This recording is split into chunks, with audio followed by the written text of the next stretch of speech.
አርከፉኔ የፍንፍኔ ራዲዮ አድማጮች የሳምንቱ እንግዳችን አብዱ ሰቡር ዑመር ጌሊ አብዱ ሰቡር የሰሞኑን የኢትዮጵያን ምርጫ በማስመልከት የኢትዮጵያን ነባራዊ ባህሪ ካፈጣጠሯ እስከ ዛሬ ያለውን በማነጻጸር ያወያዩ ነው። እናንተም እንድታደምጡ ተጋብዛችኋል። መልካም ጊዜ ከፍንፍኔ ራዲዮ ጋር።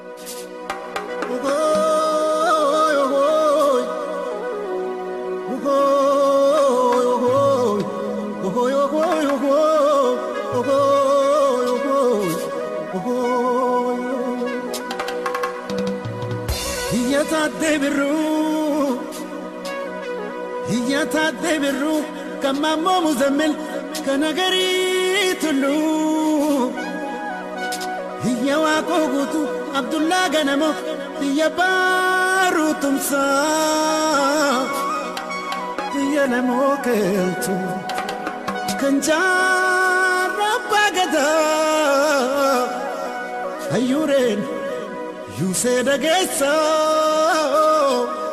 Baburen loe dages dargagon hate dageso shamaran bililbe dages chambata tubadu walaita tubadu hadiya tubadu sidama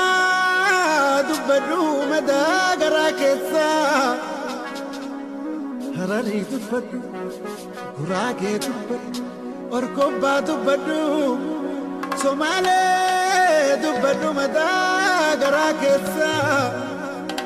Ilmanama jachun malikanisa, Yonasun kabane tikone kessa. Esan nararafa, esan narrajita. Harale ilmisanu ratidijita. Atyana beit senana dubat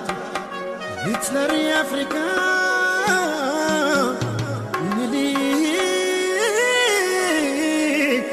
Nilik benensa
Harre kanolu dina ofi male noto of nese enuto mutale no matof nese enuto mutale jedetu welise welisa alibira jedetu welise welisa alibira gansa chibada no galera tana wahedu jedame wahedu snibekna tilmane oromo malif dokontane malif wale mormina tokuma tokuma tokuma tokuma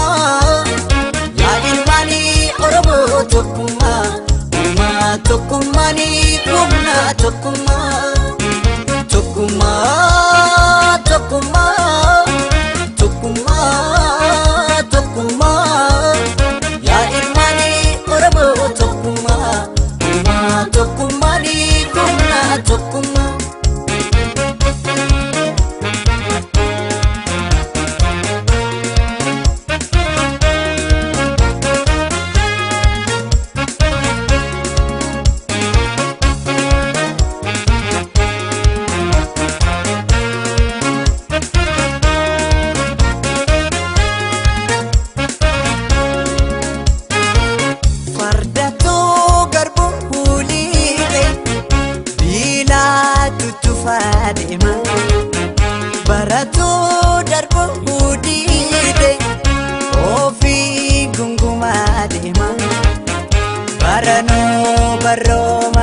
Barro mandarba ammayo mitte no darba fardato garbo ulile achuma gangalata barato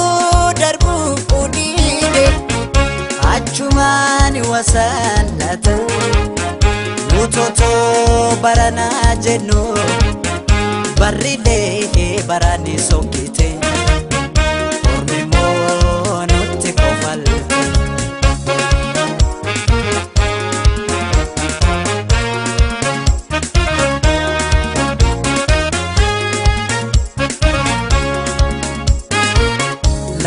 Lammi wanko mitoko hatanu malo lammi wanko mitoko hatanu Oromia balofe walina kapsoyu Oromia balofe walina kapsoyu Bekesa sin abne nu bekesa kamna Kabenya sin abne nu kabenya kamna Wali galteni be dandi wona Malifto kontani Mawal gudum fina Tukuma maftamne takalmane binensa Malif wal jibina Tukuma, tukuma, tukuma, tukuma Ya ilmani oramo tukuma Kuma tukumani kumna tukuma Tukuma, tukuma Tukuma ya ilmani oramo tukuma kuma tukumani kumna tukuma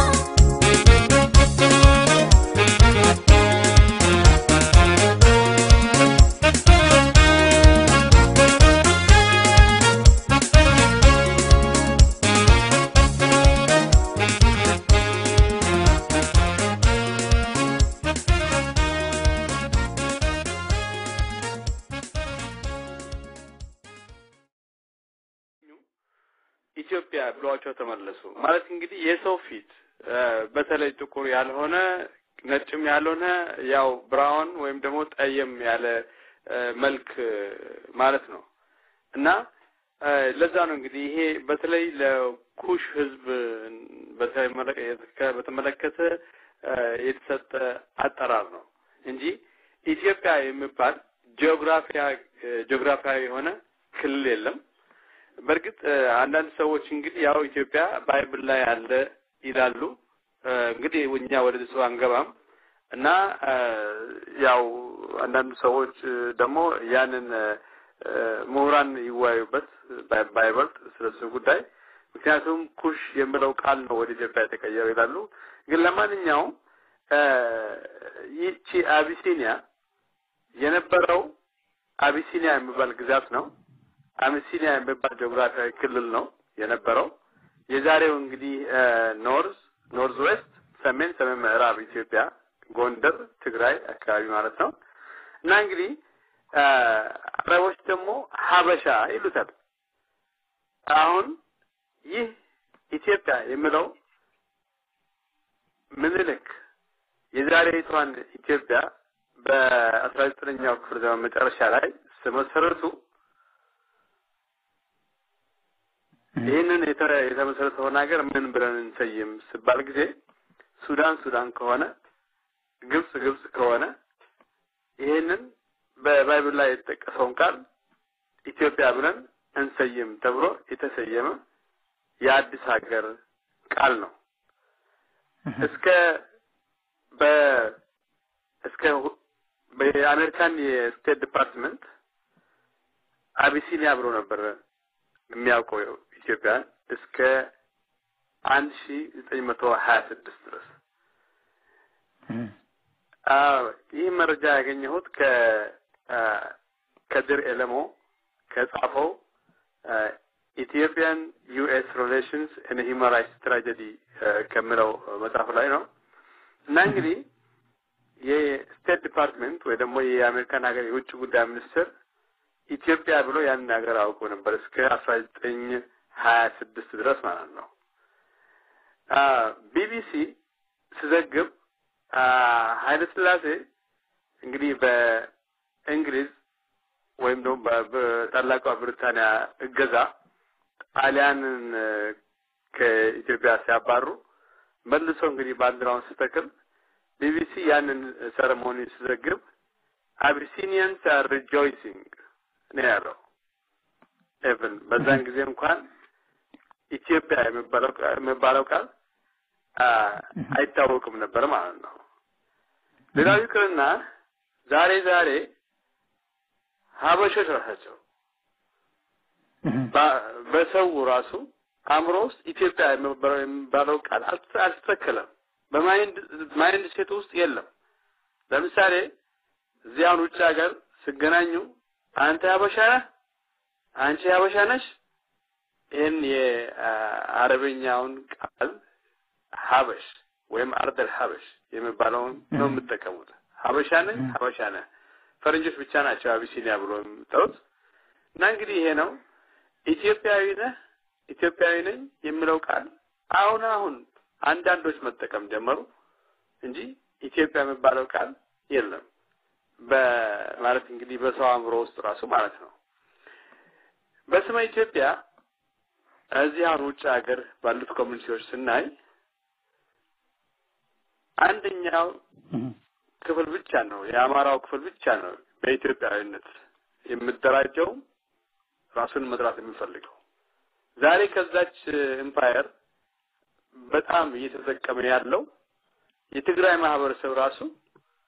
የትግራይ ማህበር ብሎ ነው ራሱን የሚሰይመው ውጭ ሀገር። የኢትዮጵያ ብሎ አይሰይም። ያው እንደምታወቀው ሶማሌው ሶማሌ ነው። በተለይ የኦጋዴን ሶማሌ ከዋናው የሶማሊያ ህዝብ ጋር ነው ብዙ ጊዜ ግንኙነት የሚፈጥረው። ያው ማንኛውም ብሔረሰብ በራሱ ብሔረሰብ ነው የሚደራጀው እንጂ በኢትዮጵያዊነት ተብሎ የሚባል ነገር የለም እስካሁን ድረስ። አልፎ አሁን አዲስ በቀል የሆነ ግሩፕ አለ። በተለይ የፍንፍኔ ወጣቶች፣ የሙስሊም ወጣቶች፣ የጎንደር የሙስሊም ወጣቶች፣ ወሎ አንዳንዶቹ ኢትዮጵያውያን ሙስሊም ብለው አሁን ራሳቸውን ሲየሙ አሉ። ከነዚህ ግሩፕ ውጭ ሌላው ማንንም ሰው ኢትዮጵያዊ ነኝ ብሎ የሚል የለም። ለዚህም ነው እንግዲህ እቺ ሀገር ኔሽን አይደለችም ኤምፓየር ናት ብለን የምንለው። በታሪክ የማይገናኙ በባህል በቋንቋ የማያገናኙትን ብሔረሰቦች ህዝቦችን ነው በኃይል በዚህ ውስጥ እንድታቀፉ። በተለይ እንግዲህ አንዳንዶቹ ያው የብሔረሰቦች እስር ቤት ብሎ በሚሰይሟት ኤምፓየር እንድታቀፉ የተደረጉት ማለት ነው። ኢትዮጵያ ማለት ኔሽን ስቴት ሳትሆን የገባርና አስገባሪ አብሮ የሚኖሩባት፣ ተሸናፊና አሸናፊ አብሮ የሚኖሩባት፣ ማራኪና ተማራኪ አብሮ የሚኖሩባት፣ ህልውና በጦርነት ላይ የተመሰረተ አንዱ ያሸነፈው ተሸናፊዎቹን ረግጦ የሚገዛበት፣ በዝብዞ የሚገዛበት፣ አስሮ የሚገዛበት፣ እየገደለ እየጨፈጨፈ እየዘረፈ የሚገዛበት ሀገር ናት ማለት ነው። እና ሀገር ወይም ኤምፓየር እንበላት። እንግዲህ ኢትዮጵያ ዛሬ ያለውን ሼፕ ያዘችው በ1900 እኛው በ1990ዎቹ መጨረሻ ላይ ነው ስፔሻሊ እንግዲህ ያው ኦጋዴን ያው ወደ ኢትዮጵያ ተጠቃልለው በ1990ዎቹ ነው በስተመጨረሻ እንዳውም ትሪቲው ሁሉ ነገሩ ያለቀው በ20ኛው ውስጥ ነበር እና እንግዲህ እንደገና ደግሞ ለምሳሌ የጋምቤላ አካባቢ የቤኒሻንጉል አካባቢ ያው ሁሉ ያው በእንግሊዝ ነው ወደ ኢትዮጵያ የተሰጠው ካቱም በጋምቤላ ያው የጦር ሰፈር እንደነበረ የእንግሊዞች ቤኒሻንጉልም እንደዛ ነው እና ኤርትራ ደግሞ ያው ወደ ኢትዮጵያ ተጠቃለች ማለት ነው መጨረሻው ላይ አሁን ኮሎኒያሊዝም ምን ሚና ተጫወተ በመለው ዙሪያ ብንሄድ ኮሎኒያሊዝም በህዝቦች መካከል ለዘላለሙ ግጭት እንዲኖር ሁለት ዘይቤዎችን ነው መሬት ላይ ጥሎ የሚሄደው አንደኛው የህዝቦችን አኗኗር ታሪክ ጂኦግራፊያዊ ክልል ቋንቋ ምን ሳይል ዝም ብሎ ግዛት ቆርጦ ለአንዱ በመስጠት ህዝቦች እንዲፋጁ ማድረግ ነው ይሄም እንግዲህ አሁን ፈረንሳይ ጅቡቲን በያዘች ጊዜ እንግሊዝ ሀርጌሳን አካባቢ በተቆጣጠረ ጊዜ ጣሊያን ወደ መቅደሾ አካባቢ በተቆጣጠረ ጊዜ ስፔሻሊ ዲስ ኮስታል ኤሪያስ ነበር ብዙ ጊዜ የሚይዙትና ይሄ አሁን ኢንላንድ የሆነው ሰፊው የኦጋዴን ግዛት ዛሬ ወይ የሶማሌ ክልል ምንለው ባዶ ነበር የቀረው ምክንያቱም ምንልክ በጦርነት ተዋግቶ የያዘው እስከ ጨለንቆ ሎላ ድረስ ብቻ ነው ሐረር ከተማ ድረስ ብቻ ነበር ይሄ ሰፊው የኦጋዴን ግዛት ኖማንስ ላንድ ነበር ማለት ነው ኖማንስ ላንድ ስለነበረ ይሄኛውን ግዛት ሊዋጉበት ነበር ሐሳባቸው እንግሊዝ ምን ወስዳሉ ጣሊያን ወስዳሉ ፍራንስ ምን ወስዳሉ በሚል ነበር የኋላ ግን ለምንልክ እንድሰጥ በነስቱኝ ተባለ አለ በቃ ያው እሱ እንደወስ ተብሎ ያው ወደ ኢትዮጵያ ተጠቃለለ ማለት ነው ይሄ እንግዲህ ምን ጦስ አመጣ አንድ በ1956 በእነ ጀነራል አማን አምዶም ጊዜ ጦርነት በሶማሊያና በአሁኗ የኢትዮጵያ ኤምፓየር መካከል ትልቅ ጦርነት ተካሄደ ከዛ ደግሞ በ1977 በፈረንጆቹ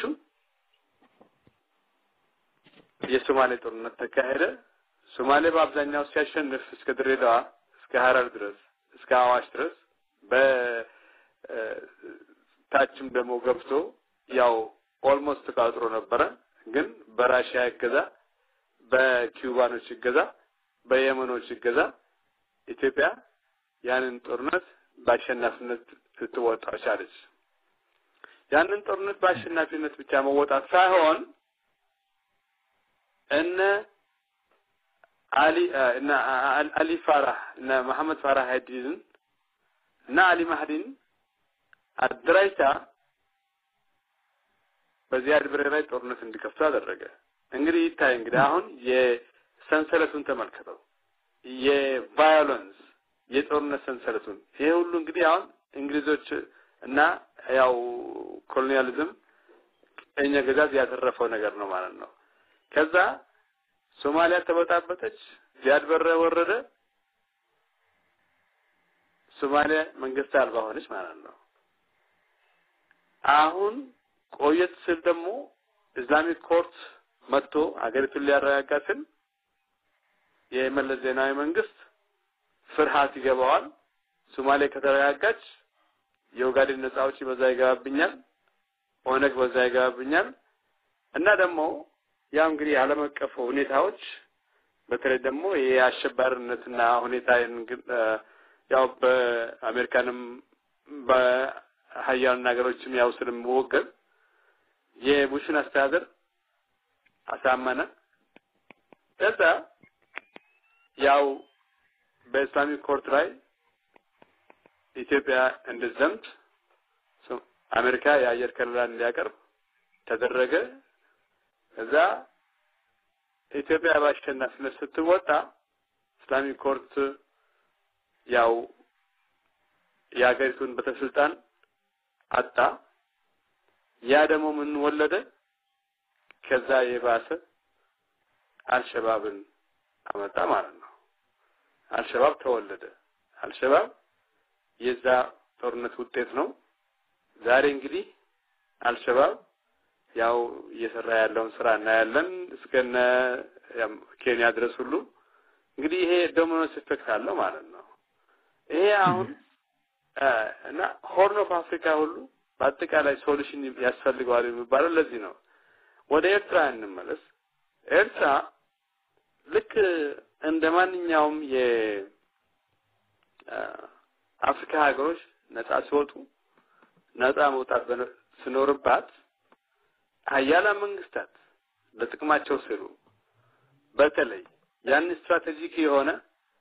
የሬድሲ አካባቢ ለመቆጣጠር ሲባል ኤርትራን ወስደው ከኢትዮጵያ ላይ በፌዴሬሽን ስም ለጠፉ። ለ10 አመታት በፌዴሬሽን ቆዩ። ከዛ በኋላ ኃይለ ሥላሴ ያንን ፌዴሬሽን አፍርሰው ኤርትራን ሲጠቀልሉ ምንም አልተናገሩም። ሰው አያዋጣም አላሉ፣ ዝም አሉ። ያ ደግሞ የወለደው የ30 አመት ጦርነት ነው። እንግዲህ ምዕራባውያን ምን ተጠቀማሉ የሚለውን ጉዳይ እናያለን። ለምሳሌ ከሁለቱም ወገን ጦርነት 30 አመታት ሲካሄድ የሚጠፋው ህይወት አለ። ከሱ ባሻገር ደግሞ ያንን ጦርነት ለማካሄድ የተጠቀምንባቸውን የጦር መሳሪያዎች ከማን ነው የምንገዛው? ከነሱ ነው። ሻቢያ ወይም ደግሞ ጀብሃ ከአረቦች ገንዘብ ይሰበስባል። ያንን ገንዘብ ለምዕራባውያን ገቢ ያደርጋል ማለት ነው። ጦር መሳሪያ ለ30 አመት ይሸምታል። እንደገና ደግሞ ኢትዮጵያ ያላትን ጦር መሳሪያ ታዘምታለች። በቀን ቢያንስ እንግዲህ ስንት ሚሊዮን ይወጣል ያንን ጦርነት ለማካሄድ። ሀገር መራቆት ሆነ ህይወት መጥፋት ሆነ በአዝሮ ደግሞ ያው እንግዲህ ተጠቃሚዎቹ ምዕራባውያን የጦር መሳሪያ አምራቾች ሻጮች ይሆናሉ ማለት ነው። እና እንግዲህ ስንት ምን ያክል ያ ጦርነት ስንት ቢሊዮን እንደፈጀ በ30 አመታት ጊዜ ውስጥ ማን ያውቃል? ያ ገንዘብ በልማት ላይ ቢውል የት በደረሰን። እንግዲህ ይሄ ሁሉ ነገር አለ ማለት ነው። አሁን ተመልሶ ለምሳሌ ኤርትራ ነፃ ወጣች። ኤርትራ ነፃ ስትወጣ የትግርኛ ተናጋሪው ክፍል ነፃ ሲወጣ ኤርትራ ውስጥ የተካለሉት አፋሮች ደግሞ አውቶማቲክሊ ይያዛሉ ማለት ነው። ነፃነታቸውን አጡ ኮንትሮል ሆነ ማለት ነው። ጅቡቲ ነፃ ስትወጣ የኢሳው ክፍል ነፃ ሲወጣ በጅቡቲ ውስጥ ያለው አፋር ክፍል በባርነት ስር ወደቀ ማለት ነው። ዛሬ የአፋር ህዝብ በሶስት ሀገሮች ውስጥ ስር በባርነት ስር ወድቆ ይንከራተታል ማለት ነው። እና ይሄ ኮስታል ሪጅን ስትራቴጂክ በመሆኑ የስትራቴጂክ ሰለባ ሆነ ማለት ነው። እና እንግዲህ እነዚህ ዶሚኖስ ኢፌክት ያላቸው የማያቋርጥ ቫዮለንስ የማያቋርጥ ጦርነት እንድኖር ምዕራባውያን ቀኝ ገዢዎች የሚጫወቱት አንዱ ሚና እንግዲህ ያው በተለይ ለምሳሌ ግዛትን ቆርጦ ሌላ በመስጠት አሁን ኬንያ ውስጥ ያለው ችግር ደግሞ አንዱ እሱ ነው። ኬንያ ውስጥ አሁን የሶማሊያ ግዛት ለኬንያ ተሰጠ። ያም ችግር እያመጣ ነው ያለው። ሌላው ደግሞ ማይኖሪቲን በማጆሪቲ ላይ በመጫን ነው። ለምሳሌ ሶሪያን ጉዳይ እንመልከት። ፈረንሳይ ሶሪያኖችን በቀኝ ግዢ ሲገዛ የአብዛኛው ህዝብ ያው እንግዲህ ሶሪያውያን ሱኒዎች ናቸው እና ሱኒዎቹ በውትድርና ለፈረንሳይ ማገልገል አይፈልጉም ነበር። ግን ሺያዎቹ ወይም ደግሞ አለዊያ የሚባሉት የነ ሐፍዝ አልአሳድ ዘሮች በጦስራይት ገቡ አገለገሉ ፈረንሳይ ስትለቅ እንግዲህ ያው ኋላ እነሱ ያው ህዝብ ባዘው መስረት አገሪቱን ተቆጣጠሩ ማይኖሪቲ እንግዲህ ማጆሪቲን ሲገዛ ምን ጊዜም ቢሆን በኃይል ካልገዛ ካልጨፈጨፈ ካላስፈራራ ወከባ ካለለበት ለገዛ አይችልም ምክንያቱም ማይኖሪቲና ዲሞክራሲ አንድ ላይ ሊሄድ አይችልም ምን ጊዜም ቢሆን ማይኖሪቲ በዲሞክራቲክ መንገድ ተመርጬ ሀገሪቱን ይዛለሁ ብሎ ሊያስብም ስለማይችል ሊሆንለትም ስለማይችል ምን ጊዜም ኃይልን መጠቀም ታክቲክን መጠቀም ዝም ብሎ ሞራሊ ባንክረፕት የሆኑ ሰዎችን በመሰብሰብ በሌሎች ላይ መጠቀም ለምሳሌ ዛሬ አሁን ተለጣፊ ድርጅቶችን በመፍጠር በእኛ ሀገር እንግዲህ ያው እንደምትጠቀሙት ማለት ነው ወያኔዎች እና እንግዲህ ዛሬ አሜሪካኖችም የወያኔ አርነትን ስረዱ የኋላ እንግዲህ እነሱ መጀመሪያ ትግራይን ብሎ ነበር ተሳካላቸው አገሪቱን ተቆጣጠሩ ግን ማይኖሪቲዎች ናቸው ያን ለመግዛት ደግሞ ሌሎችን ሰዎች መጠቀም መጣ ማለት ነው እንግዲህ አንዴ ማይኖሪቲ ከተቆጣጠረ አንዴ ስልጣኑን ካጣ ለህይወቱ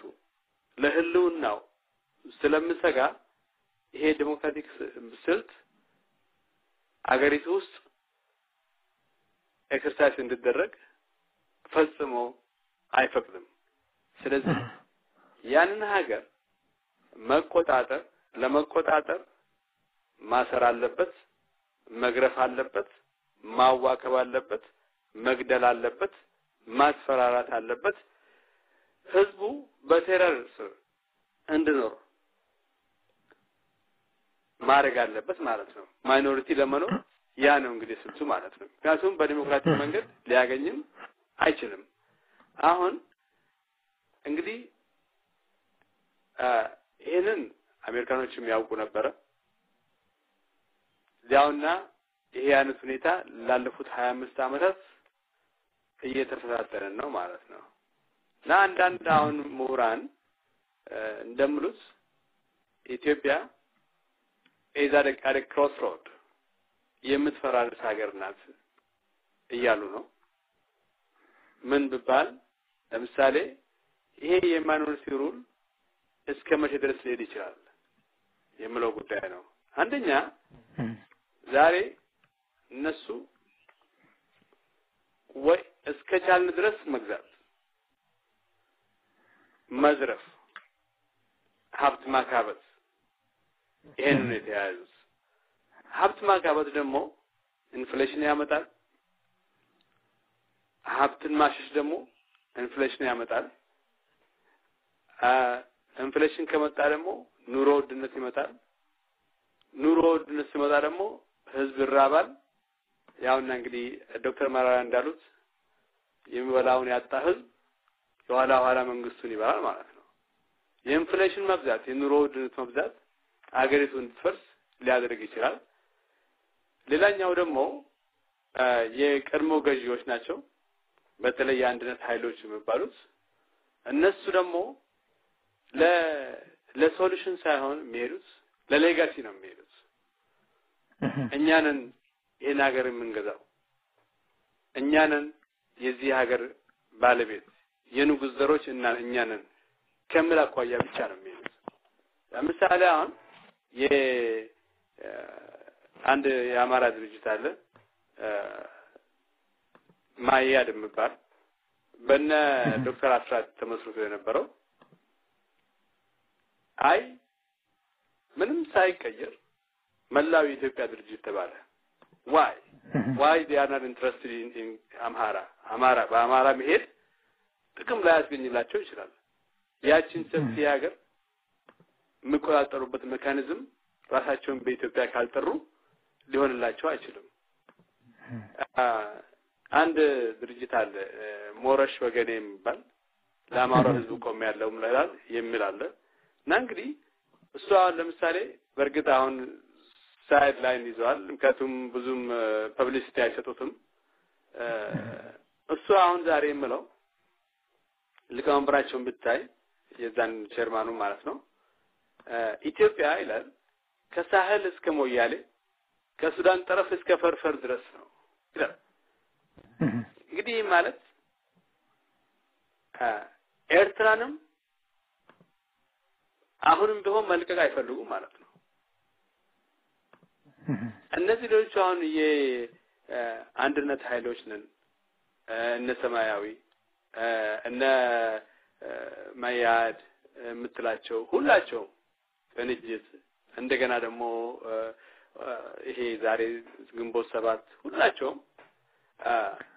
የለፈቁት ነው ያለባቸው የዚህ ዓላማ ነው ያላቸው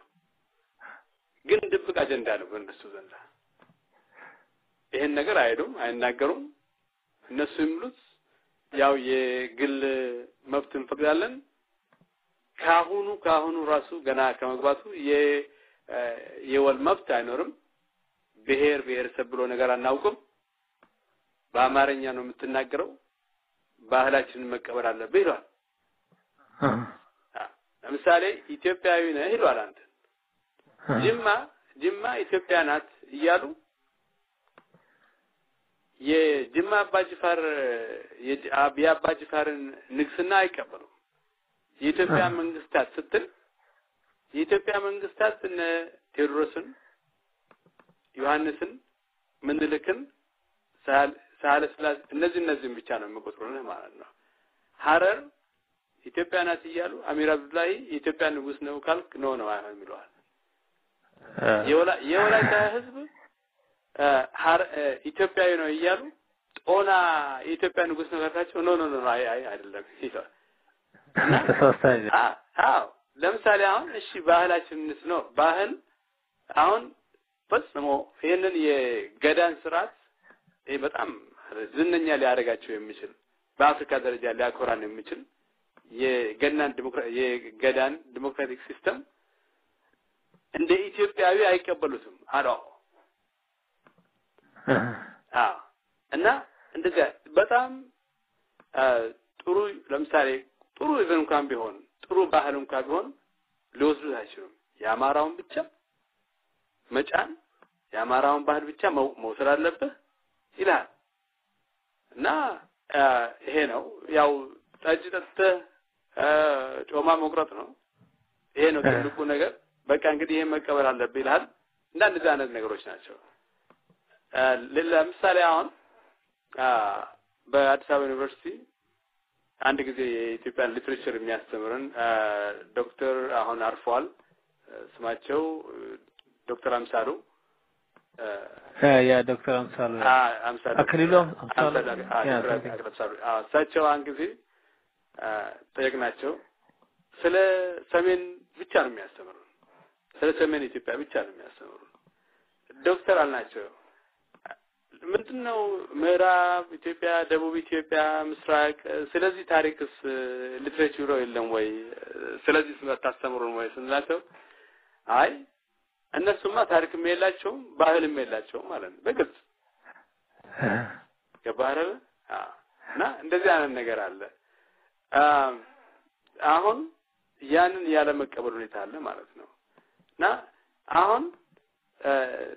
ሌላው ደግሞ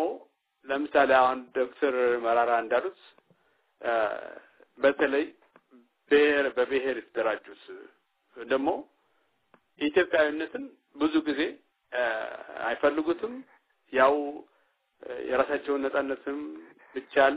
ለራሳቸው መብት ይከራከራሉ እና በእነዚህ ኃይሎች መካከል ያቺ ሀገር ልትበታተን ትችላለች ብሎ የሚያምኑትም ለዚህ ነው እና እንግዲህ ኢትዮጵያ ኢዛዴ ክሮስሮድ ብለው የሚሉትም ለዚህ ነው እንግዲህ ያው እንደምታውቀው የኢትዮጵያ አገዛዞች እስካሁን ድረስ ማለት ነው የሀበሻዎቹ ማለት ነው አገዛዞች ሲሚላር ካራክተሪስቲክ ናቸው ያላቸው ሁሉም ማይኖሪቲ በማይኖሪቲ የተገነቡ አገዛዞች ናቸው ዲሞክራቲክ አይደሉም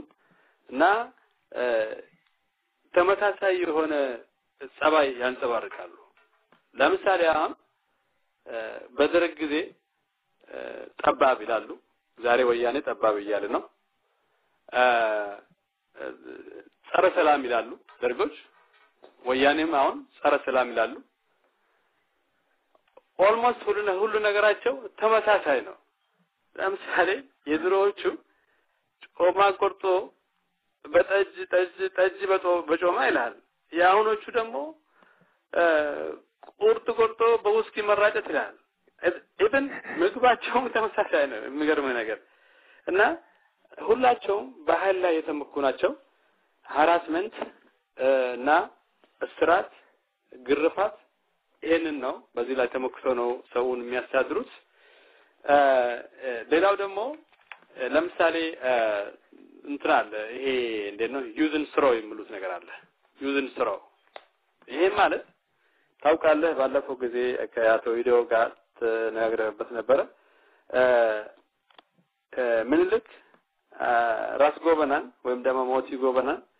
ከተጠቀሙ በኋላ ያው በመርዝ እንደገደሏቸው እሳቸውን ብቻ ሳይሆን የእሳቸውንም ልጅ ጀነራሉን እንደገደሉ ኃይለሥላሴ ደግሞ የራስ ጎበናን የልጅ ልጆች ያው በዚሁ አይነት መልኩ አንዱን በአውሮፕላን እንደገደለ እና ይሄ ሁሉ ሁኔታዎች አሉ ዛሬ ወደ ደርግም ብንሄድ ለምሳሌ አሁን ተፈሪ ባንቲን የኤርትራውን ጀነራል ማናምዶም ማንም እንግዲህ የልባቡሩን ማለበል ያሳውሰኝ ኦኬ ሰነሰናይ ልኬም እና ኃይሌ ፊዳን ከተጠቀሙባቸው በኋላ እነ አብዱላሂ አህመድ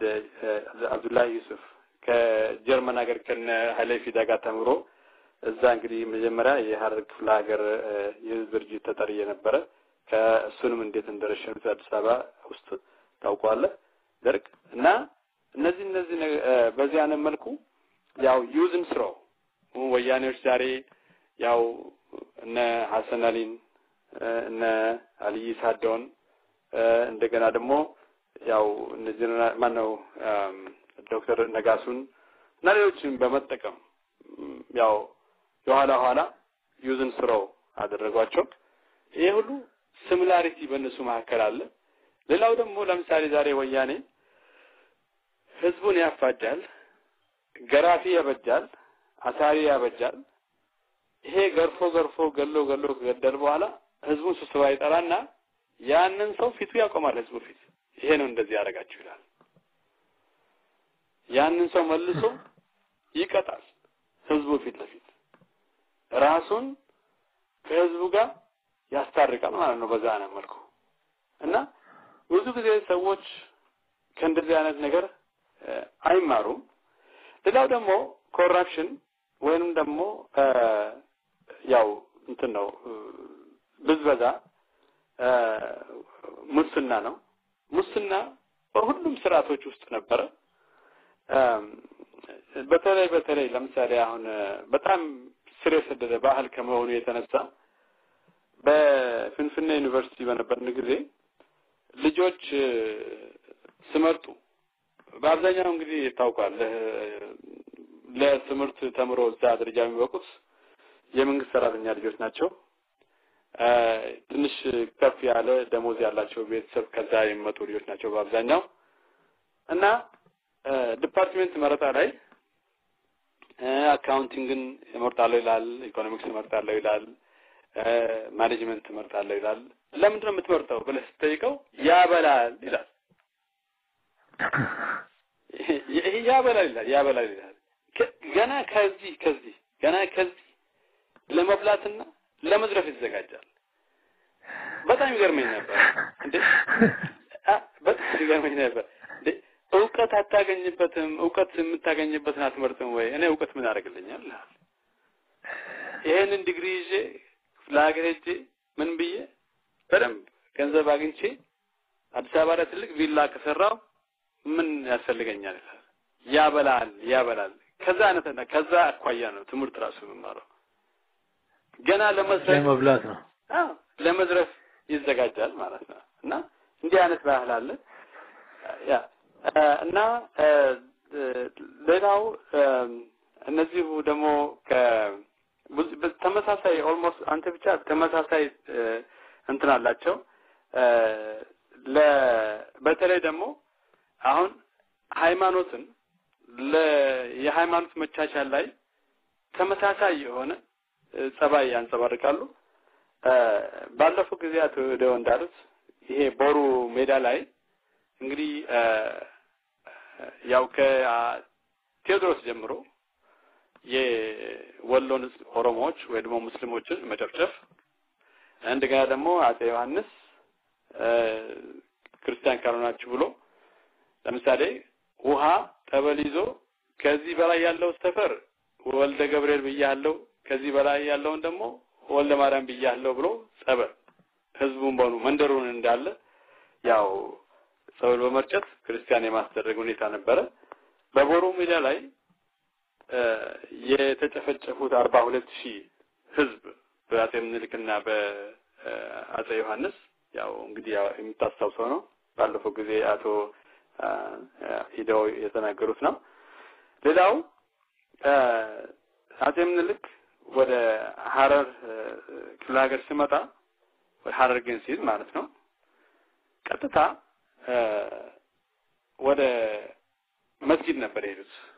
ትልቁ መስጊድ ሐረር ከተማ ውስጥ ያለው ትልቁ መስጊድ እንግዲህ ፕሮፌሰር መሐመድ ሐሰን አንድን የፈረንሳይ የታሪክ ባለሙያ የታሪክ አዋቂ ጠቅሶ እንደተናገሩት ልክ ከደስታ ብዛት እዛ መስጊድ ውስጥ ገቡ ሽንታቸውን የሸኑት መስጊድ ውስጥ ሰው ሰግልበት ቦታ ላይ ሽንታቸውን ለቀቁት ከዛ የእስልምና ምልክት ጨረቃዋን ግማሽ ጨረቃዋን አንስተው መስቀል እንደተከሉና ያ መድኃኔዓለም ቤተክርስቲያን ተብሎ እስካሁን ድረስ አለ ሐረር ከተማ ውስጥ እና በርግጥ የሃይማኖትን ያለመቻቻል ያለመቀበል ጉዳይ በደርግም ውስጥ ነበረ ደርግ ራሱ እንግዲህ ያው ኮሙኒስት ነኝ ይበል እንጂ በተለይ በፕሮቴስታንት እምነት ባላቸው ሰዎች ላይ ምን ያክል ችግር እንዳደረሰ በስራት እንዳንገላታቸው እና ዛሬ ደግሞ ያውና ይባስ ብሎ ሌሎች መንግስታት በእስልምናው ላይ ያደረሱትን ወያኔ በሰፊው ከትላንትና ወዲያ እንኳን በአዳማ ከተማ ውስጥ አንድ መስጊድ ነው ያፈረሰው እና የማፈራረስ እንደገና ደግሞ ሐራስ የማድረግ ሂጃብ የመከልከል መስጊድ ውስጥ ገብቶ ህዝብ በመረሸን የሙስሊም መድረሳዎችን በመዝጋት እና ዛሬ ደግሞ ሌላው ዋቄ ፈታዎች እንግዲህ አሁን የኦሮሞ የዋቄ ፈታ እምነት እንዳይስፋፋ ትልቅ ችግር እያመጣ ነው እና ተመሳሳይነት አላቸው በማንኛውም መልኩ ስትል why all this one reason እነዚህ ሰዎች ዲሞክራቲክ በሆነ መንገድ በኤሌክሽን ስልጣን መያዝ ስለማይቻላቸው እንደማይቻላቸው ስለሚያውቁ ብቸኛው መንገድ ስልጣንን መቆጣጠሪያ መዝረፊያ ይሄ ብቻ መሆኑን ስለሚያውቁ ነው ይሄን ሁሉ ችግር የሚያወስ ማለት ነው እና ኢነሚ ኢሜጅ መፍጠር አለባቸው ለነሱ ለመኖር ጦርነት መፍጠር አለባቸው ለነሱ ገንዘብ ማግኛ ማለት ነው እና ዛሬ ታያለ የወያኔ አባላት ከመቅጽበት ተነስቶ ባለ ህንጻ ይሆናሉ ከመቅጽበት ተነስተው የቱባ ቱጃሮች ይሆናሉ ዛሬ ባንክ በእጃቸው ነው ማንኛውም ለምሳሌ ፎርክሎዝድ የሆኑ ካምፓኒዎችን ፎርክሎዝድ የሆኑ ቢዝነሶችን የሚገዙት በባንኩ ገንዘብ እነሱ ናቸው ያው እንደመባለው ሌላው ነጋዴ ከነሱ ጋር ዛሬ መወያደርም አልቻለም። አንደኛ ከቀረጥ ነፃ ነው ዕቃ የሚያስገቡት እነሱ። በተለያየ መንገድ እየከበሩ እየደለቡ ለምሳሌ አሁን ወያኔና ዘመዶቻቸው ከፈለጉ በዲፕሎማቲክ ፓስፖርት ዓለም ውስጥ የፈለጉበት ቦታ መዞር ይችላሉ። ኤርላይንስ በእጃቸው ነው። ዛሬ ኢትዮጵያን ኤርላይንስ 85% እነሱ ናቸው የሚሰሩበትም የሚያስተዳድሩበትም ሁሉ ነገር የሚሰሩበት ማለት ነው። እና ዛሬ ሀገር ውስጥ ብቻ ሳይሆን ውጭ ሀገርም በጣም ሰፊ የሆነ ጠንካራ የሆነ ኢኮኖሚክ ቤዝ እየገነቡ ናቸው። ካናዳ ሆነው እንደ ኢንቨስተር ወደ ሀገሩ ይሄዳሉ። የካናዲያን ኢንቨስተርስ መጡ ይባላሉ፣ ግን እነሱ ናቸው እዚህ ሀገር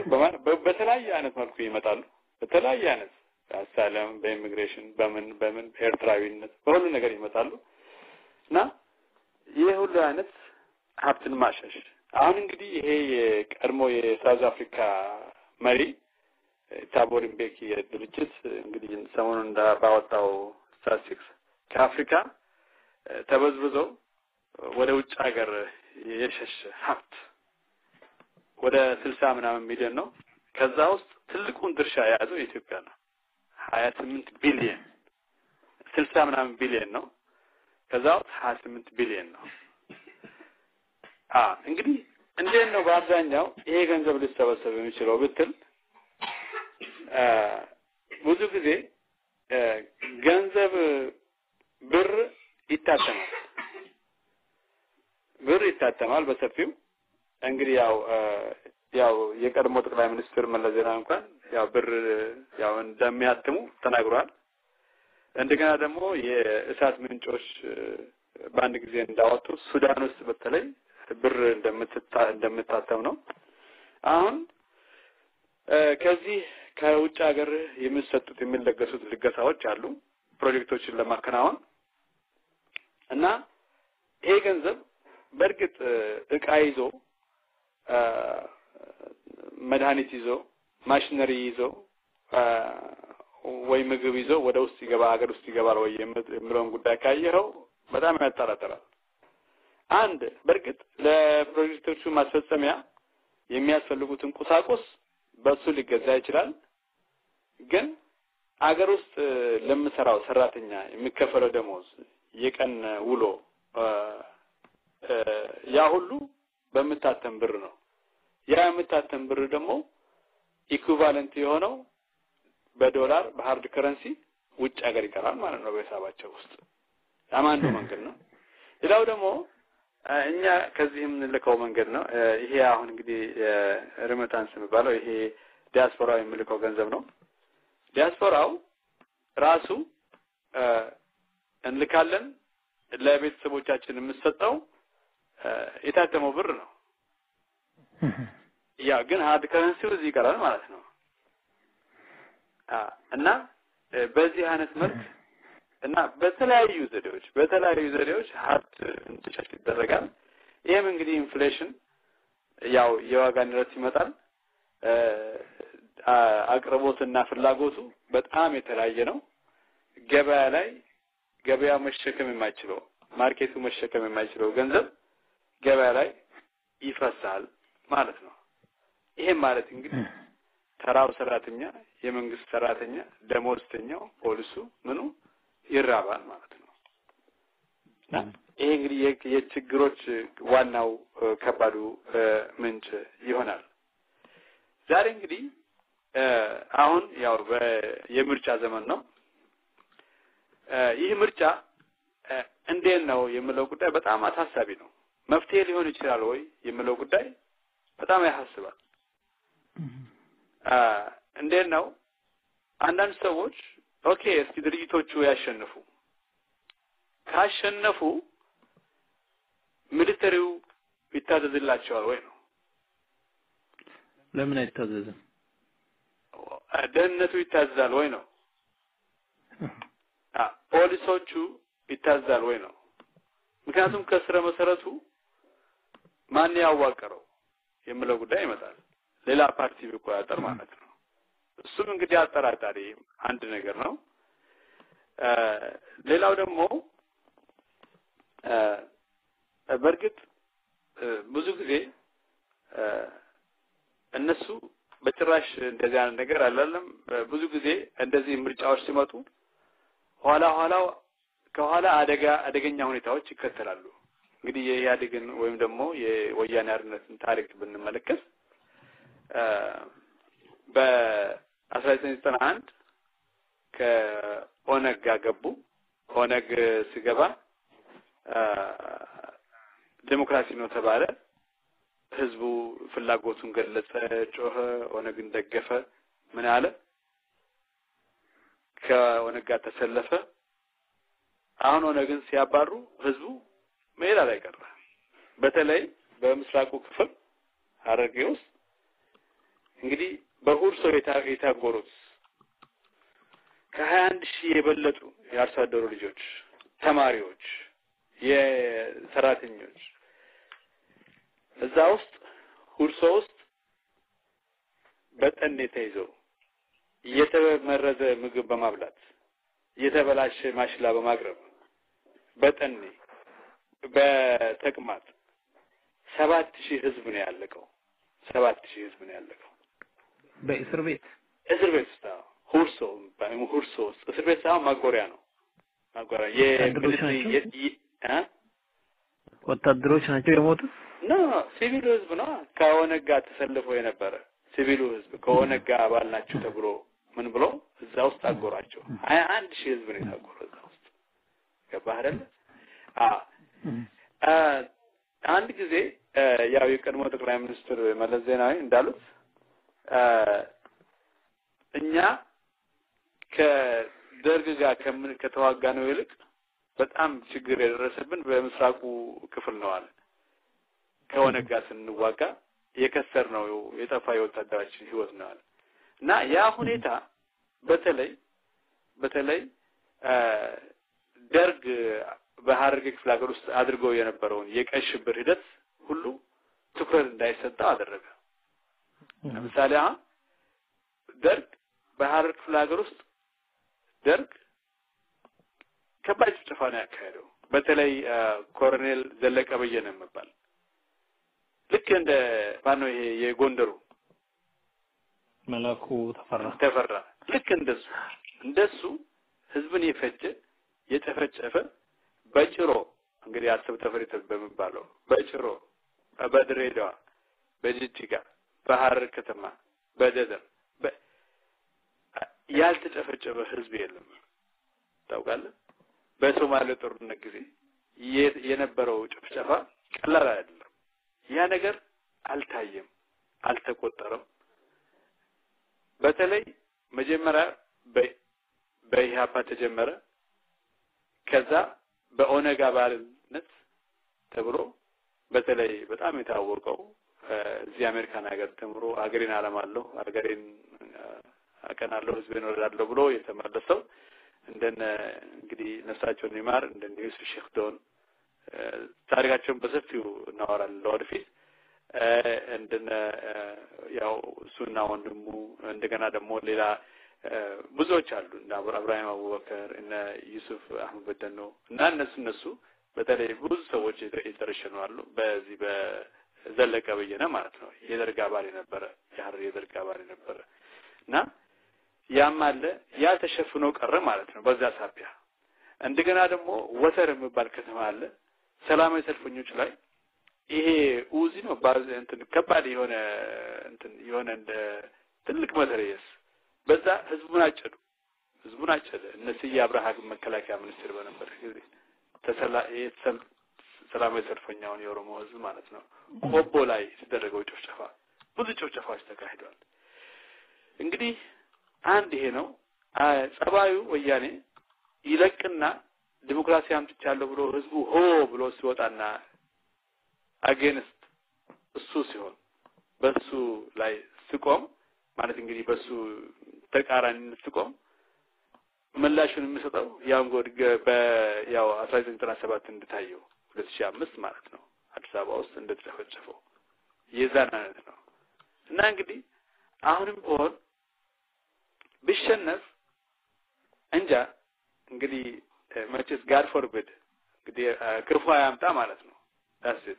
እና ምን ሊያመጡ እንደሚያስቡ አይታወቅም ማለት ነው እና ስለዚህ አንተ የምትለው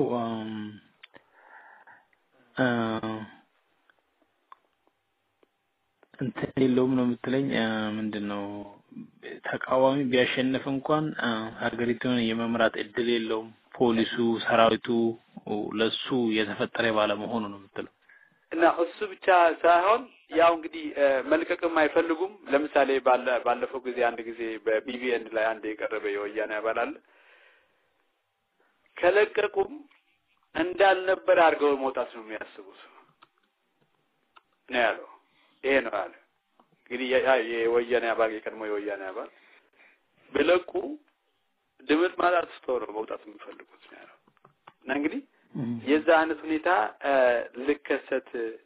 ይችላል ማለት ነው ሌላው እንግዲህ የነሱ ካራክተሪስቲክስ ቴሪቶሪ ለምሳሌ የሀበሻዎቹ አገዛዞች ብዙ ጊዜ ትኩረት የሚያደርጉት በግዛት ላይ ነው ግዛት አንድነት ነው ህዝቡን አይቆጥሩም ሰፊ ግዛት ነው መስረት ነው እና ለምሳሌ አንድ ጊዜ ጃንሆይን ምን አሏቸው ጃንሆይ የኢትዮጵያ ግዛት እኮ ከነጭ አባይ እስከ ህንድ ውቅያኖስ ነው አሏቸው ይሄ ማለት እንግዲህ ሊያነሳሷቸው ነው ጦርነት አንስተን ከነጭ አባይ እስከ ህንድ ውቅያኖስ ያለው መሸፈን መውሰድ አለብን አይነት ነገር ነው እሳቸው ደግሞ አይ አፍሪካን በሙሉ ብንል ይሻላል አላቸው የማይሆን ነገር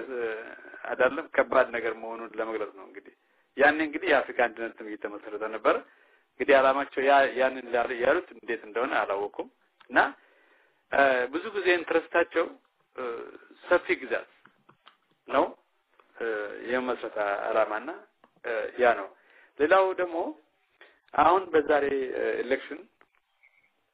ስናይ ዛሬ እንግዲህ አሁን የወያኔ ሀርነት የኋላ መቀመጫ ላይ ቁጭ ብሏል አሁን ተደብቆ ጉድጓድ ውስጥ ገብቶ የነበረው ኦፒዲዮ ትንሽ እንደማንሰራራት ብሏል አሁን ከኦሮሞ ህዝብ ላይ ትንሽ ቀለል ያለ ሁኔታዎች አሉ ለምሳሌ የሶማሌን ልዩ ፖሊስ በምስራቅ ሐረርጌ ህዝብ ላይ ማዝመቱ ለጊዜው ጋብ ብሏል እነሱ ብዙ ጊዜ ይሄ የግጦሽ ላይ የምትደረግ የእርስ በርስ ጦርነት ነው ይላሉ ገና አሁን ያው የለም ይሄም አንዱ ምልክት ነው የነሱ ስራ መሆኑን ታውቋል ማለት ነው ምክንያቱም ምርጫ አለ የለም ግጦሽ ካለ ሳት ችግር ካለ ሰዎቹ አሁን ይዋጉ ነበር ያ ቢሆን ኖሮ ማለት ነው አሁን ያ ነገር ለጊዜው ጋብ ብሏል እንደዛ በባሌ በኩል በሐረር በኩል ሶማሌዎችን ፖሊሶችን ሲያዘምቱ የማይናገረው ኦፒዲዮ ዛሬ አለሁ እያለ ነው ልክ አላለም ራሱን በራሱ የቻለ ድርጅት አድርገው የማቅረቡ ሁኔታዎች አሉ አባዱላ ወደ አሜሪካ የመላክ እና አብዱልአዚዝን ደግሞ ወደ አውስትራሊያ የመላክ ጉዳይ ነበረ የሚያሳዝነውና በጣም የሚያስገርመው ነገር አንድ ያቀናበሩት ጉዳይ ነበረ አባዱላ አሜሪካን መጥቶ ሚኒያፖሊስ መጥቶ ከዛ ደግሞ ወደ ካናዳ ሄዶ ሲመጣ በድብቅ ነበር የመጣው ሰው ሁሉ እንግዲህ አውሰራ መድረስ እየወጣበት ነበርና ልክ ቦሌ አውሮፕላን ማረፊያ ሲደርስ እንዴት ነበር ጉብኝቱ ሲባል አይ እኛ በጣም ያስደነቀን ነገር አባዱላ ህፃናቶቹ ናቸው ወጣቶቹ እዛ የተወለዱ አሁን ያደጉ ከፊሉ ደግሞ በልጅነት ከዚህ ይሄዱ በጣም ሰፊ ምኞት አላቸው ሀገራቸው መጥቶ የማልማት አለ እንግዲህ ይሄን ሐሳብ ከየት እንዳመጣ አላወኩም ግን ዘገት ብሎ ልክ አሁን እንግዲህ አውስትራሊያ ደግሞ የሄደው ሌላው የኦፒዲዮ ዴሌጌሽን የአውስትራሊያ ኦሮሞ ህዝብ ወጥቶ እንዳከሸፈባቸው ስብሰባ ሁሉ እንዳቋረጡ ሁለቴ ነበረ እንግዲህ የምናውቀው አሁን ከዛ እንግዲህ አሁን ይሄ የብሪቱ ስካንዳል መጣ ማለት ነው ቅሌት ይታይ እንግዲህ አባዱላ ህፃናት ሀገራቸውን የማልማት ፍላጎታቸው ብሎ ያለውና ያቺን ልጅ ከአውስትራሊያ ድረስ ከነቤተሰቡ እዛ ፍንፍኔ ድረስ በማምጣት የውጭ ጉዳይ ሚኒስትሩ ገብቶ ያው እንደዚህ 20 ሚሊዮን ዶላር ያገኘችውን ለሀገሬ ህዝብ ለጋራ ሙለታ ትምህርት ቤት እንድትሰራ ብላ አበረከተች ብሎ ያለውን የኋላ ደግሞ ከዚህ አሁን ሰዎች ፈልፍለው ይሄን ጉዳይ አወጥቶ ሐሰት መሆኑን ሲጋለጥ ያ የገቡበትን ቅሌት ታውቃለህ እና even የኦሮሞ ምሁራን ብቻ ሳይሆን ዛሬ የኦሮሞ ልጆችንም እየተጠቀሙ ነው ማለት ነው እና ዛሬ ፊት ለፊት በፊታውራሪነት እየመሩ ያሉት እና ፕሮፌሰር መርጋ በቃና ናቸው እነ ነጋዱ ፊሳ ናቸው የሚታዩት ወያኔ አሁን የኋላ መቀመጫውን ይዟል እስከ ምርጫው እስከሚያርግ ድረስ ማለት ነው ኦፒዲዮ ደግሞ የወደፊት እድሉ ምንድነው የሚለው ጉዳይ ነው በጣም የሚያሳስበው ለምሳሌ እንትና ተናግሯል ማነው አባይ ፀሐዬ ልክ እናስገባቸዋለን ነው እንግዲህ ያ ምናልባት ኦፒዲዮ የታቀደ አንድ እቅድ ሊሆን ይችላል ማለት ነው በጣም የሚገርም ነገር I think 2011 ነው መሰለኝ የኦፒዲዮ የጨፌው ውሳኔ ወስናል ጨፌው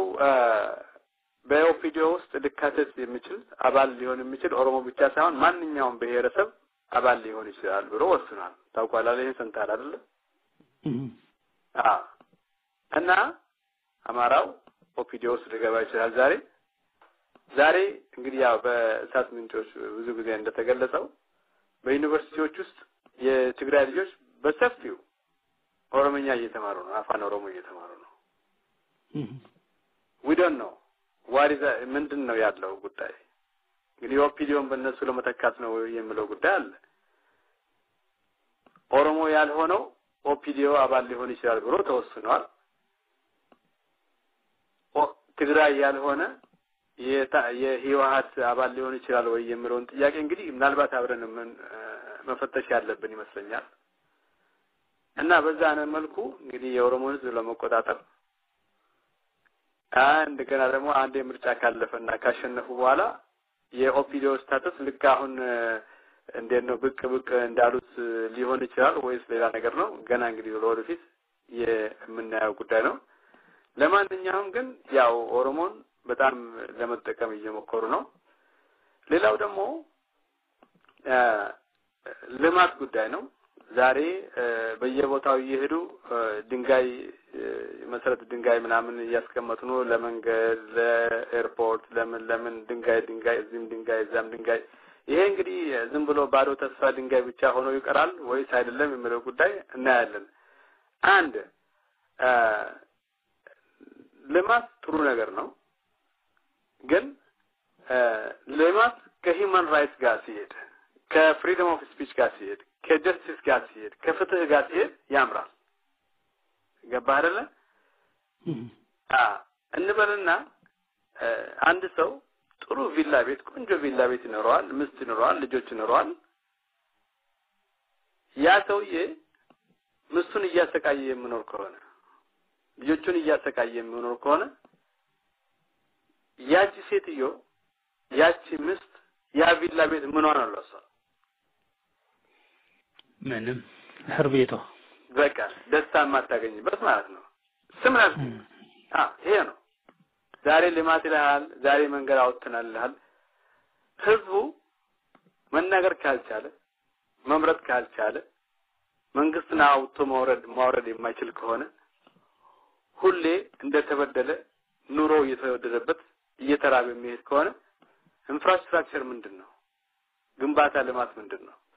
ደስታ ከሌለ ምንድነው ሀገር ምንድነው ልማት ይሄ ነው ሌላው ደግሞ እነሱ ይሄ ልማት የሚሉት ተበድሮ ያመጡት ገንዘብ የሰሩት ነው እዳ ነው በህዝቡ ላይ ማለት ነው ለወደፊት ለመጣው ትውልድ ላይ ትልቅ ሸክም የሆነ ጉዳይ ነው ግን ከዚህ አሁን ከልማቱ ላይ ኮንትራክተሮቹ እነሱ ናቸው ምኖቹ እነሱ ናቸው በጣም ትልቅ ጥቅም ያገኙት እነሱ ናቸው ከህዝቡ ይልቅ እና ይሄን ደግሞ በድለላ አቅርበው አሁን ምርጫ ለማሸነፍ ድንጋይ እዚህ መትከል ድንጋይ እዛ መትከል አሁን ያው ሰሞኑን የአዲስ ትሪቡን ነው አንድ ጋዜጣ አውጥቷል በተለያለ ይሄ የነቀምቴው ኤርፖርት ያልታቀደ ባጀትም ያልወጣለት ያልታሰበ ነው እና ደግሞ አሁን በየቦታው እየሄዱ የቀድሞ መንገዶችን ድጋሚ ማስመረቅ ሁኔታዎች ሁሉ አለ ማለት ነው እና ይሄን ነው እንግዲህ አሁን ዛሬ ያለው ዜና ማለት ነው እና ኦሬዲ የተመረቁትን ድጋሚ ማስመረቅ ነው በቃ እንደዛ ነው ገባህ አይደል እና ታዲያ በጣም አስከፊ ሁኔታዎች ናቸው ያሉት አሁን እንግዲህ እዛ ሀገር ውስጥ በተለይ ለምሳሌ ወደ ሶሉሽን ምንሄድ ብዙ ጊዜ ቾቪኒስቲክ አቲቲዩድ ነው ያላቸው ወይም ደግሞ ትምክህት ብዙ ጊዜ አለ በእነዚህ ሰሜኖች በተለይ የደቡብን ህዝብ ብዙ ጊዜ እንደሚቆጥሩት እንደ ጥቁር እንደ ባሪያ ምንም ለራሱ መንቀሳቀስ እንደማይችል አንድ ጊዜ ትዝ ይለኛል ልክ ወያኔዎች ጎንደርን ሲቆጣጠሩ ፍሬ ያለው ኃይል ያለውን ተቆጣጥረውታል ካሁን በኋላ አዲስ አበባ መጥቶ ብቻ ሌላውን በሬዲዮ ብቻ ነው መቆጣጠር ብሎ ነበር አንዳንዶች የሚያወሩት ማለት ነው እና የዛ አይነት ጉዳይ ነው ለምሳሌ አሁን ዋይ ትግራይ ለትግራይ ህዝብ መታገልና ነፃ ማውጣት ትክክል ከሆነ ኦነግና ሌሎች የኦሮሞ ድርጅቶች ለኦሮሞ ህዝብ ታግለው ነፃ ማውጣት ትክክል የማይሆነው ለምንድን ነው እንግዲህ ደብል ስታንዳርድ እዚህ ላይ ታያለ ማለት ነው እነሱም ደርግን ተዋግቶ ነበረ እኛ ልክ ነን we were right we were ህጋዊ ነን ሌላው ህገ ወጥ ነው ሌላው አሸባሪ ነው ሌላው ስለመብቱ መናገር የለበትም የምለው ጉዳይ ነው ይሄ ሁሉ እንግዲህ ለኛ ባሪያ ሆኑ እናንተ የኛ ናችሁ ንብረታችሁ የኛ ነው የማለት ጉዳይ ነው በተለይ እንግዲህ ለምሳሌ አሁን ይሄ ራሱ በሰው በእነሱ ሳይኪ ውስጥ ተተክሏል ገባህ አይደል አንድ ምሳሌ ልስጥ አንድ ጊዜ ዴንቨር ሄድኩኝ ዴንቨር ሲሄድ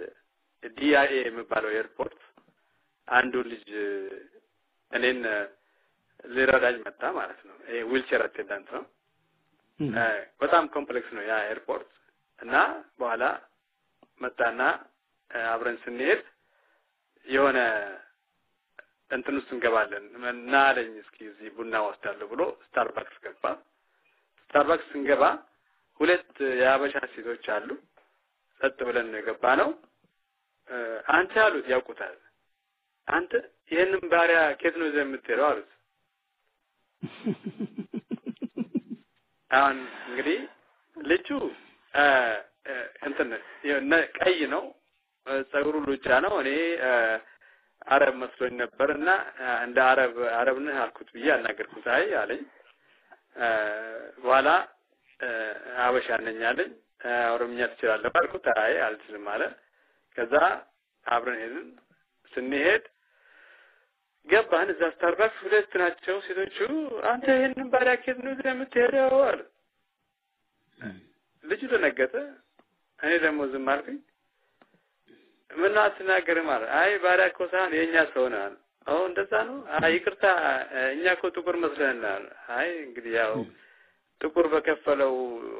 መስዋዕትነት እኮ ነው እዚህ የቆምሽው ብዬ በቃ ልጁም ቡናውንም ትቶ ወጣ አሁን ስንወጣ ልጁ በቃ ይናደዳል ፊቱ ደም ይመስላል እንዴ ምንድነው አንተ እኔን ለሰደቡት አንተ ለምን ትናደዳለህ አይ ሷለ ማለት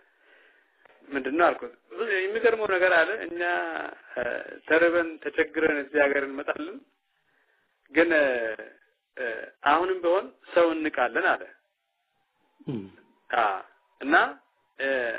አሁን የኦሮሞ ሰው ምን ይላል መሰለህ ሀራጌ ሲደላፊ ናርኩ ይላል ቁራ የራሱን መላጣ ይበላል እንዴ እና በሐበሻ የሆነ ላጌጅ እዚህ ጋር አይደለም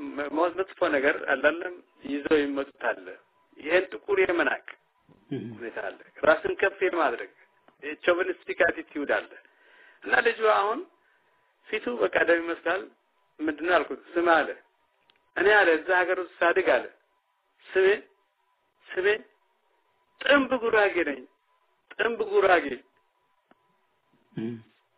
ነበር አለ ስሜ እንባው በቃ እንደነው መቋጠር አቃተው ልጁ ተሰማው እንደዛ ነው እና ራሱ መከባበር አላለም ራስን ሌላውን መናቅ እንዲህ አይነት ነገሮች አሉ ማለት ነው ይሄ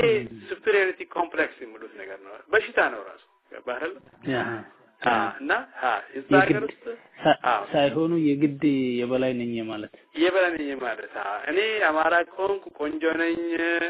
ቀይ ነኝ ምንድነኝ አይደለ እና ኦሮሞ እንደዚህ ያለ እንደ በቴሌቪዥን ሳይ እንደ ኦሮሞ ለካ እንዴ ነው እንዴ ይላሉ በባህል ተተክሏል በአእምሮአቸው ውስጥ ማለት ነው የና ሃይማኖት ካልሆነ ሌላው ሃይማኖት ጥሩ አይደለም እንደዚህ አይነት ነገር አለ ይሄ በሰሜኖቹ ውስጥ የተተከለ ትልቅ በሽታ ነው ማለት ነው ከባድለ እና አሁን እንግዲህ እዛ ሀገር በተለይ ደግሞ ይሄ ጉዳይ ሆሊስቲክ አፕሮች ያስፈልጋል ምርጫ አይደለም መፍትሄው ምርጫ ሳይሆን በተለይ አሁን በነበር ጊዜ ማነው እንበልና ለምሳሌ ሄርማን ኮሆን በነበር ጊዜ አንድ ጊዜ በ1994 በቢቢሲ ቀርቦ ነበር ሄርማን ኮሆን ታስታውሳለህ የአፍሪካ ጉዳዮች ተጠሪ እንዳለው እኛ አለ እዛ ላይ እንግዲህ አሁን ይሄ ኦነግ የኢትዮጵያ መንግስት ልኡካን በተስፋዬ ዲንቃ የሚመራው ኦነግ ሻቢያ እና እንደገና ደግሞ ወያኔ ነበረ ስብሰባ እርቅ እና ስምምነት እንዲፈጠር ተባለ በዛን ጊዜ አዲስ አበባ ተከባ ነበር ፍንፍኔ ተከባ ነበር ማለት ነው እና አሜሪካኖች ወዲያውኑ በእጃዙር አስገቧቸው ወያኔዎችን ግቡ አላቸው ምንም ድርድር አልነበረም ይገርማል ለንደን ላይ ምንም ድርድር አልነበረም አሁን እንግዲህ እንደነ ዲማ ነገው ስነግሩ ማለት ነው ያ ነገር እኮ በቃ ባክዶር ዲል ነበር ገባህ አይደለ ከወያኔ ጋር ሻቢያ ኤርትራን እንዲቆጣጠር ወያኔ ኢትዮጵያን እንዲቆጣጠር ታስ አሁን ሄርማን ኮሆን ለሄርማን ኮሆን እንትና ያደረገ ቢቢሲ ቃለ ምልልስ ያደርጋል 1994 ኢትዮጵያ ያለ እንደ ስሟ ሳይሆን ስኬታማ ሀገር አይደለችም ማለት በረሃብ በርዛት በጦርነት በምን የምትታወቅ ሀገር ነው ቢቢሲ ያለው አይደለም በርግጥ እንግዲህ በ19 ይሄ የአድዋ ጦርነት ድል ብኖር ማለት ምንም ማለት ከስኬት ያፈራች ሀገር አይደለችም ብሎ አመጣ ሄርማን ኮሆን ምንድነው ያለው ታውቃለህ ሁለት ዓላማ ነበርና አለ ወያኔን ያስገባንበት አንደኛ አዲስ አበባ ወይም ፍንፍኔ እንደ መቅደሾ እንዳትሆን ያለው ሌላ ዋናው ዓላማችን ደግሞ አለ እዛ ውስጥ ያሉትን የቤተ እስራኤላውያን ለምሳሌ አሁን እንትኖችን ፈላሻዎችን ማውጣት እና በታሪክ the heaviest airlift ያደረግንበት 14000 ፈላሻዎችን በተወሰነ ቀን ጊዜ ውስጥ ያጓጓዝንበት ነው አለ እነዛ ሁለቱ ስኬት ነው ያመጣ ነው እና ለዛ ሁለቱ ነበር ወያኔዎች እንዲገቡ የፈቀደ ነው ያ ነው እንግዲህ ለዚህ 14,000 ሰው ለመውሰድ ነው የ80,000 ህዝብ ጣፋንታ ላይ የሚወስኑት። እንግዲህ ይሄ ነው ያለው አየህ እሱ እና ይሄን አሁን በተለይ አሁን እንትኖች ምዕራባውያን ግድ የላቸውም ለህይወት ለኛ አይደለም የሀገር ይፈልገውም ቢሆን ማለት ነው። ምክንያቱም ዞሮ ከጭቅጭቁ ከጦርነቱ አትራፊዎች እነሱ ናቸው። ገባህ? ህዝብ ፈጅ ህዝብ ያልቅ they don't care እና ይሄ ነው እና እንግዲህ አሁን ማን ነው ይሄ ኮሊን ፓወል በነበረ ጊዜ በ2001 የአሜሪካን ውጭ ጉዳይ ሚኒስትር በነበረ ጊዜ አንድ አይዲያ ተነስቶ ነበር። ያ ማለት እንግዲህ አፍሪካ ሆርን ኦፍ አፍሪካ እንዳለ ሪስትራክቸር መደረግ አለበት ነው ተባለው። ሶማሊያ፣ ጅቡቲ፣ ኤሪትሪያ፣ ኢትዮጵያ ተጠንቶ እንደገና እንዲዋቀር ማድረግ ነው የሚል ሀሳብ መጥቶ ነበር። ያ that's very good። ለምሳሌ ያንዳንዱ ህዝብ የራሱ የሆነ አውቶኖሚ ኖሮት አስተዳደር ኖሮት ኮመንዌልዝ ማቋቋም ብቻ ነው ያለው እድል። ኮመንዌልዝ ካንትሪስ ኦፍ ሆርን ኦፍ አፍሪካ አለ አይደል? እና ጥሩ የኢኮኖሚ ግንኙነት መፍጠር የተለያየ አስተዳደር መፍጠር ራሱ ሁሉ ኢንዲፔንደንት መሆን ካልሆነ በዚህ አይነት መልኩ መጓዝ በጣም አስቸጋሪ ነው። ዛሬ ኢትዮጵያ እንግዲህ እንዴት ነው ሚኒንግስ አር ኢን ፒፕል የሚባል ነገር አለ በኮሙኒኬሽን ቲዮሪ ውስጥ ማለት ነው። ትርጉም በሰው ህይወት ውስጥ ነው ያለው። ኢትዮጵያ ላንተ ያላት ትርጉምና ለኔ ያላት ትርጉም የተለያየ ነው። ለሶማሌ ህዝብ ኢትዮጵያ ያላት ትርጉም መርፍ ቦምብና ጦርነት ነው። ለኤርትራ ህዝብ ኢትዮጵያ የሚለው ትርጉም ያለው ፕላስተር ቦምብ ነው። ታውቃለህ እንግዲህ ከአርጀንቲና በተገኘው ፕላስተር ቦምብ ደርግ ሲጨፈጨፍ እንዴት እንደነበረ ታስታውሳለህ። እና እንግዲህ ለኦሮሞ ህዝብ ደግሞ ኢትዮጵያ ማለት ወደ ጦርነት ማጋዣ አታለው ይሄ የአባት አደራ ነው ይላል። በተለይ ዛሬ ለምሳሌ ብንቀራው እኔ አሁን የአባት አደራ አባቶቻችን አደራ እቺን ሀገር የመሰረቱት ይላል። አሁን እኛ አባቶቻችን እኮ እቺ ሀገር አይደለም ከነሱ ጋር ተዋግቶ ነው የሞቱት። ገባህ አይደል? ጨለንቆ ላይ የወደቀው አባቴ አኖሌ ላይ የተቆረጠችው ጡቷ የተቆረጠው እናቴ እና እዛ ላይ እጁ የተቆረጠው አባቴ ለኔም እኮ አደራ ጥሎልኝ ሄዶ። ገባህ አይደል? እና ይህቺ ነገር አትሆንብንም ነው አደራ በእኛም ላይ አለ። ያን የነሱን አባት እንደኔ አባት አድርገው ጦርነት ሲኖር ብቻ ነው ኢትዮጵያዊነታችን የምታወቀው። ለጦርነት እንፈለጋለን። ጦርነት ሲኖር ኢትዮጵያዊነታችን ይታወቃል። አሁን ደርግ በ300,000 ሚሊሻ ሲያሰለጥን ወደ ምስራቁ ክፍል ሲያሰማራ ሰርጎ ገቦችን ሁሉና አውጓቸዋል። ሰርጎ ምን አይነት ሰዎች ናቸው ሰርጎ ገቦች ብሎ ሲጠይቋቸው ሽርጥ የለበሰ ሁሉ ሰርጎ ገብ ነው ተባለ። ይታይ ከዛ ማጨድ ጀመሩ ማለት ነው እየመጡ። ገባህ አይደል? ይሄንን ገጠር ክፍል የሳር ቤቱን በእንትን መምታት በእንትን ይሄ በመርፍ መምታት። አረ ህዝቡን ፈጀን ሲባል አይ ግድ የለም ቱሃን ነው የተፈጀው ህዝብ አይደለም። ህዝብን እንደ ቱሃን የመቁጠር ሁኔታ ነበር ማለት ነው። ገባህ አይደል? እኔ እድገት እንትን ምንድነው ይሄ ሃይ ስኩል ስንጨርስ የመሰረተ ትምህርት ዘመቻ ነበረ እና አንድ እንደ ቫሊ ያለ ቦታ ነው የዘመትነው። በሮዳ ከመባል በታች የካ የሚባል ቦታ ነው። የካ ይባላል። ሰፊ ነው፣ ወንዝ ቦታ ነው። በድሮ ጊዜ በጣም ፍራፍሬ ያለበት ብርቱካን ምን ማንጎ ፓፓያ የሚበቅልበት ቦታ ነበርና ስመጣ ሚሊሻ ይሄንን ከብት የጥላት ከብት ነው ብሎ ይወርሳል በጥይት ይመታል ከፍቶ ብቻ እንትን ጉበቱን ብቻ አውጥቶ ምጥምጣ ይዘው ይሄዳሉ ያችን ቆራርጦ በልቶ ስጋውን ጥሎ ይሄዳሉ እና ሰው መፍጀት ነበር ጅብ የከብት ስጋ መብላት ሰለቸው ዛን ጊዜ በሶማሌ ጦርነት ጊዜ ገባህ አይሮፕላኑ እየመጣ ይሄን እርሻ ማውደም እና ሰው በቃ ተማረረ ሄዶ ሶማሌ ታጥቆ መጣ ለከኛ መሰረት ትምህርት ዘመቻ ስንት ሁሉም ቤት መተለየሳለ ሁሉም ቤት ባዙቃ አለ የሚገርም ነገር እና ኢትዮጵያ ለዛ ህዝብ ምን ሆናት እና በመሬት ይናገራሉ ገባህ አይደለ አሁን እነዚህ ልጆች እንኳን እዚህ ውስጥ ቁጭ ብለው እኛን መብላት ይቅርና በዚህ መንገድ እንዲያልፉ አንፈልግም ይላል ሌሎችን ዘማቾች ገባህ አይደለ እና ኢትዮጵያ ለወላይታው የተለየ ትርጉም ቢሮክራሲ ለነበርና የመንግስት ስልጣን ያለው የደለበው ጉቦ ለሚበላው ያላ ትርጉም የተለየ ነው ማለት ነው እና ይሄን ራሱ እንዴት ማስተዋረቅ ይቻላል የሚለው ጉዳይ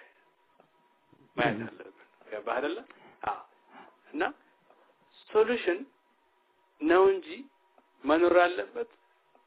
ዝም ብሎ የውሸት ምርጫ አይደለም ገባህ በደርግ ጊዜ ምርጫ ነበረ ባለስላሴ ጊዜ ምርጫ ነበረ ምን አይነት ምርጫዎች ናቸው አንዱ ካንዱ የማይሻል ነው እና ለዚህ ነው ሶሉሽን ነው ወይስ ምርጫ ነው ብለን ያው ምን እንደመደመው እና እንግዲህ ያው አመሰግናለሁ ያው ምናልባት እንግዲህ ሌሎችን ሰዎች በዚህ ጉዳይ ላይ ታናግራለህ እና ይሄ ነው እንግዲህ ታንክ ዩ መልካም ነው እንግዲህ አብዱ ሰቡር እንግዲህ እናለን ከምርጫው በኋላ ደግሞ ወይ ተቃዋሚ ያሸንፈው ወይ ኢህአዴግ በ99.9 ያሸንፈው የሚቀጥሉን የኢትዮጵያን ጣፋን ተደርጎ እናወራለን ለዛሬ በጣም አመሰግናለሁ ምንም አይደለም እንግዲህ ያው ሰፊ ነው ያው ወደፊት ምን እናገራለን በል እንግዲህ ደህና ነን እሺ ታንክ ዩ ኦኬ ቻው ጉድ ናይት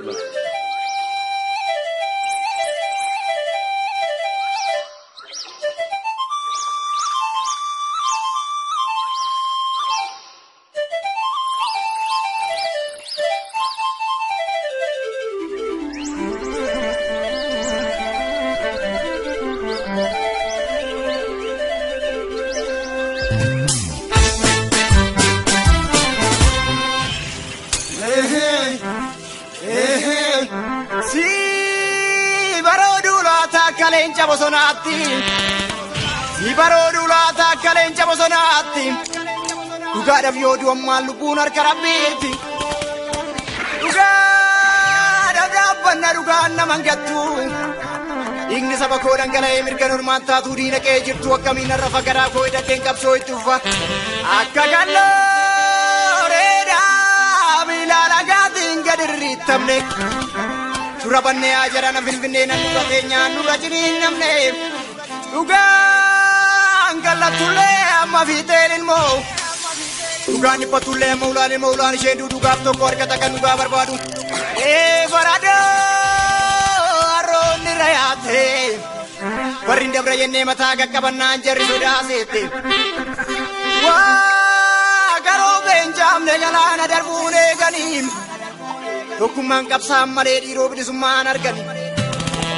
ila gamazani lenji bosona rasa waye du bachu madana tigasa sifani ilma ya sifani antara ya dubina mara chumara chawaya amma ya jabana tenya anani tuga de karasa nimbani barakana ninja de katani tane anani nuga yere gorom sabite adun chamsa mate rugdana yalafute wayo nambade namne erga sirramne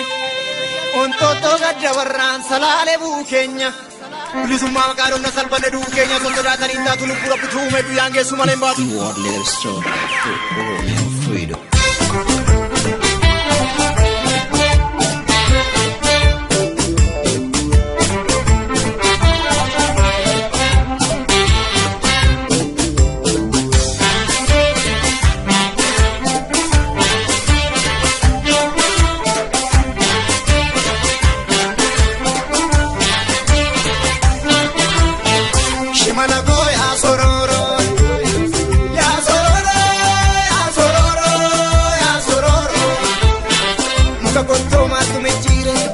mirri maali kun jabani deega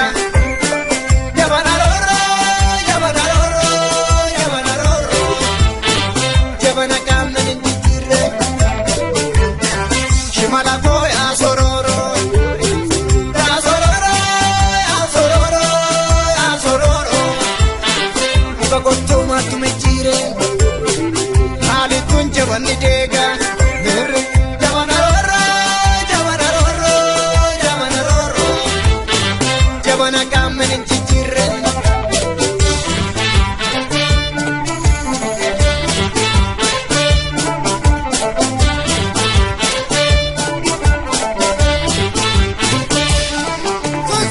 Gaba godun ke silanolle Gaba bada mali finnozini Gaba bada mali finnozini Ina lolu silanolle Ma faride biyan basini Ma faride biyan basini Yo kote koti Kote ye chutu abubu Yo lotte loli Stas magatu Yo kote koti Kote ye chutu abubu Yo lotte loli Stas magatu Ayufe badada rare matala madama Anube gaga vanare unde tanarama Ayuve badada rare matala madama Anube gaga vanare unde tanarama Yerisila gengala bergu Yerisila gengala bergu Esumara marabani parda brada walintadu marada mura walintadu karmana ya ibalan ramba waya Yerisila gengala bergu Yerisila gengala bergu parda mura marabani parda brada walintadu marada mura walintadu karara gilashi kanna mashara kumash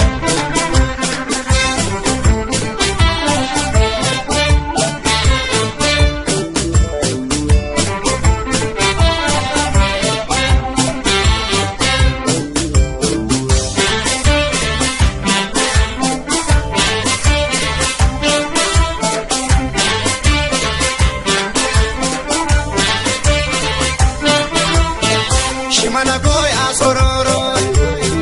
ya sororo ya sororo ya sororo muka konto matumejire mir hali kun jabani dega jabana roro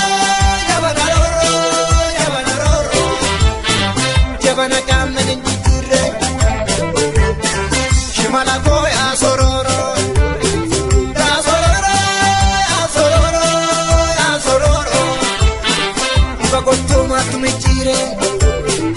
hali kun jabani dega mir jabana roro jabana roro jabana roro jabana kamna ninjire